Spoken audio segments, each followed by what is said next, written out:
Hey, bonjour, comment ça va aujourd'hui? Écoute, on est rendu au milieu de février et voilà, aujourd'hui, on va réchauffer la saison un petit peu. On semonce nos piments. Ça fait une couple de semaines au début du mois que j'ai planté mes oignons déjà. Ça fait que le deuxième légume dans l'année que je commence à semer, ça serait les piments. Puis ensuite, dans une autre couple de semaines, au mois d'avril, mois de mars, avril, je vais recommencer les tomates dans ce temps-là. Mais pour tout de suite, on va commencer mes piments parce que j'ai une technique que j'utilise pour augmenter la force des piments. Je les pousse un petit peu de tôt dans la saison. Puis là, je les laisse pousser à peu près un pied, 18 pouces. Ensuite, je les coupe à moitié de leur hauteur pour forcer à stimuler de faire plus de branches puis une tige qui est plus robuste pour tenir toute cette production-là de fruits. Autrement que ça, je trouve que souvent les tiges sont trop faibles, puis ça flagosse dans le vent, puis c'est une fois qu'il y a des fruits dessus, ça tombe à terre, puis là, les limaces font du dommage. Ça fait que c'est pas ça qu'on veut. On veut des belles plantes robustes qui poussent avec multiples différentes branches, avec plus gros nombre de branches, qui vont chacune produire plus de fruits. Maintenant, il y a plusieurs différentes sortes de piments. Puis, comme il y a des tout petits piments, des piments épicés, comme des jalapenos, des cayennes, tu sais, même des ghost peppers, ça fait tous des petits piments, mais là, ça va faire beaucoup de fruits. Mais quand c'est qu'on parle d'un gros piment, tu sais, là, comme ceux-là qu'on achète, les bell peppers qu'on achète au magasin, mais ceux-là, une plante est capable d'en produire 5, 6, 7, 7. Tu sais, là, c'est pas un si gros nombre, mais ils sont lourds. Donc, ça prend une tige qui est robuste assez pour tenir cette masse-là. Puis, puisque chaque plante va seulement produire quelques piments, il faut produire plusieurs plantes pour avoir un volume de piments qui est suffisant. Maintenant, j'ai deux variétés que je vais faire aujourd'hui. J'ai ici les piments appelés Carmen. C'est une sorte c'est une sorte de piment qui pousse, elle est longue et étroite, mais elle a une chair épaisse, puis ça fait un beau piment, ça pousse très bien ici. J'ai pas de difficulté en tout avec celui-là ici dans notre climat. Il s'agit juste de les commencer trop assez dans la saison pour qu'il y ait le temps de maturer. On va commencer par remplir de terre nos petites cellules ici. Puis là, il faut juste faire sûr que quand on met de la terre dans ces cellules-là, qu'on laisse pas comme tout...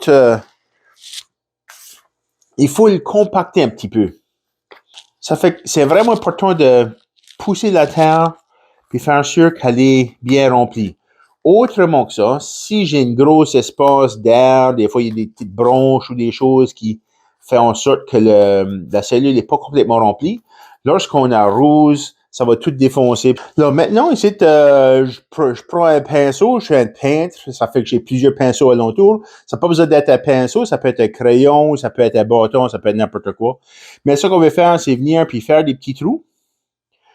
Aux places, je vais mettre 4 graines par cellule. Ça fait que je vais faire 4 petits trous, bien espacés, là, l'un de l'autre. Puis là, je pourrais les diviser plus tard. Mais pour tout de suite, si on veut sauver de l'espace, je vais avoir plusieurs plantes, plusieurs tabourets, tray, whatever que tu appelles ça, qui va faire des légumes. Ça fait que nous autres, on a un gros jardin. Donc, ça fait, on a beaucoup de plantes qu'on commence au printemps. Ça prend beaucoup de place. Ça fait, on veut utiliser des méthodes qui vont réduire le montant d'espace qu'on occupe. Puis que ça mature dans 60 à 65 jours après d'être transplanté. Maintenant, je vais planter ça de haut à l'entour de la deuxième semaine du mois de juin. Pas avant ça, parce que ça pourrait geler puis briser mes plantes. Mais on va commencer tout de suite avec mes Carmen. C'est la troisième année que je vais faire pousser ceux-ci. Puis ça, c'est une variété que je trouve vraiment productive puis qui est très, très... Je dirais même facile à pousser. Une graine par trou. Ça n'a pas besoin d'être épais, un quart de pouce de creux, un demi-pouce de creux, pas plus que ça. Puis là, ça va prendre la chaleur pour faire germer ces graines-là. Ça, c'est pas une graine qu'on veut essayer de germiner dans le fret.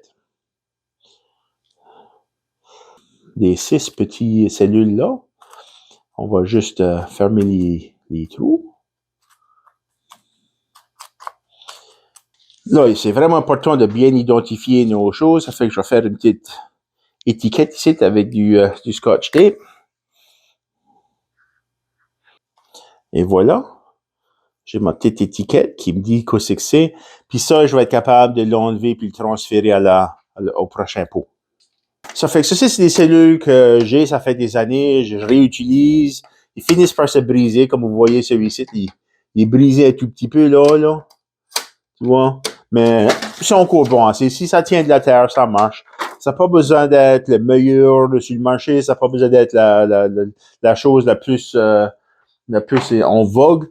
Ça peut être des contenants recyclés, ça peut être des contenants de yogourt, ça peut être, tu sais, là, n'importe quoi. C'est même pas besoin d'être d'un contenant, ça peut juste être tiré sur un flat comme ça. La plante, c'est pas la différence. Tout ce que la plante veut, c'est une bonne terre, avec de l'eau, puis un petit peu de chaleur. C'est tout ça vous prendre. Pas compliqué. Ça fait ce temps ici de l'année, là. C'est un temps de l'année qui est gris, puis misérable un petit peu. Il fait pas beau, il fait froid, il y a de la neige. Tu sais, puis ça fait longtemps qu'on n'a pas vu notre jardin. C'est plaisant de pouvoir commencer des légumes comme ça. Puis, même si c'est juste dans la maison, pour le stir, c'est quand même faire du jardinage. Puis, on dirait comme le goût du jardinage encore là. Puis, ça nous donne une activité qu'on peut faire le mi-temps de l'hiver, tandis que c'est que des fois, on a un petit peu les blues. Ben, c'est ça ravigote l'esprit. Puis, c'est ça que ça prend. Ah, il manque un petit peu de temps, puis vois-tu ici, le coin, là, il se rouvre un peu, là, mais je vais prendre un petit peu de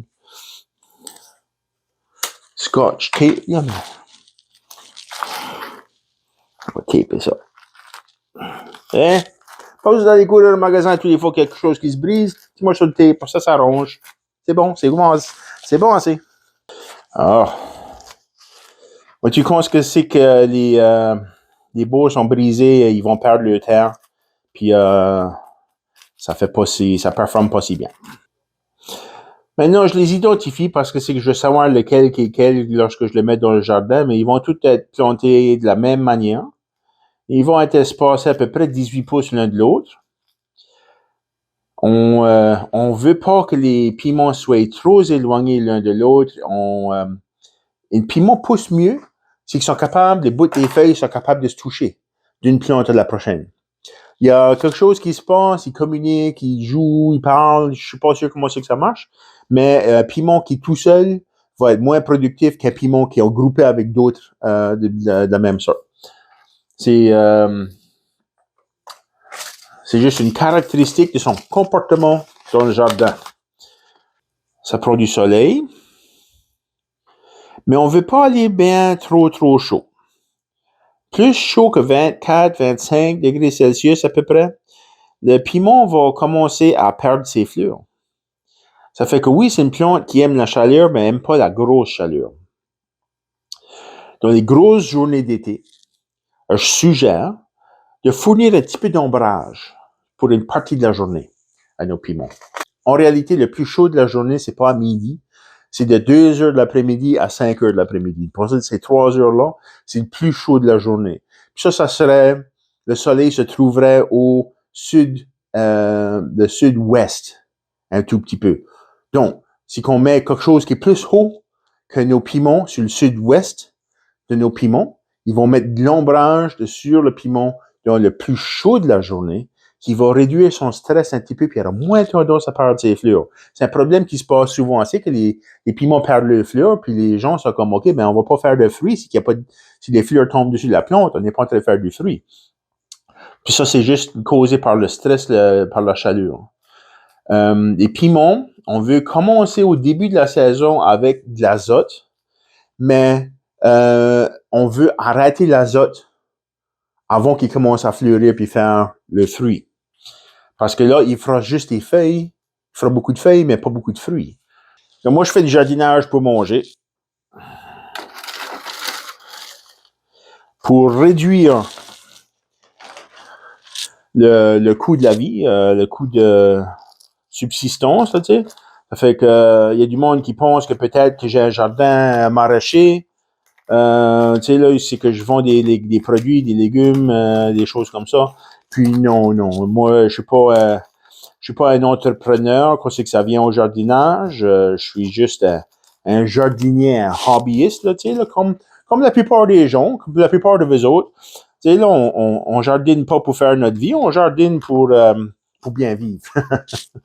Ça fait, pour moi, c'est ça. C'est juste un passe-temps qui sauve de l'argent. Je n'ai pas payé plus que 10 pièces pour ces 2 paquets de graines de piment-là, mais je vais avoir beaucoup plus que 10 pièces de piment, là. Je vais avoir parce qu'un piment, c'est un légume qui est coûteux, ça coûte cher. Puis, ça fait que quand on jardine, on commence par graines, on fait ça à la maison, on achète un petit peu de terre, 10-12 pièces pour un sac de terre, puis 10-12 pièces en graines, puis là, on a des centaines de pièces en légumes. Je compte pas mon temps dans le coût de production parce que mon temps m'appartient déjà. Ça fait, j'encourage les gens de ne pas faire pousser des légumes qui coûtent pas cher. Pousse ce que c'est qui coûte trop cher pour acheter. Quand on pousse à graines, on peut faire venir nos graines dans l'hiver, dans ce temps-ci de l'année, puis on a accès à des variétés incroyables. On a des choix incroyables. Puis juste là, c'est toute une aventure à expérimenter avec des piments. Voyez-vous, vous n'avez pas besoin d'acheter ces choses fancy-là, avec tous les petits... on n'a pas besoin d'acheter des trays comme ceci. C'est qu'on a des pots réguliers, on peut faire la même chose. Là. Ça n'a pas besoin d'être des choses, de l'équipement spécial. L'équipement ne fait pas la différence, c'est les conditions. Ça fait que c'est la bonne température pour germer les graines. On veut à peu près, tu sais là, 20-25 degrés Celsius pour faire stimuler les graines à germiner. Et voilà. Ça fait, vous voyez, j'ai mis mes piments, je les ai espacés, les points pâles, là. Je les ai tous espacés, là, pas mal égal. On va juste mettre à peu près un demi-pouce de terre sur le fer. De compacter un tout petit peu, là. Pas trop dur, là. Ça n'a pas besoin d'être du ciment, là. Mais juste pour faire sûr qu'il n'y a pas trop d'air. Des bulles d'air, non, ça. Ça fait, voilà. J'ai tout semé mes piments pour l'année 2023. J'ai mes Carmen, puis mes New Ace pour la saison qui s'en vient. Puis maintenant, tout ce qui reste à faire, c'est donner de l'eau, puis mettre ça à la chaleur pour que ça germine.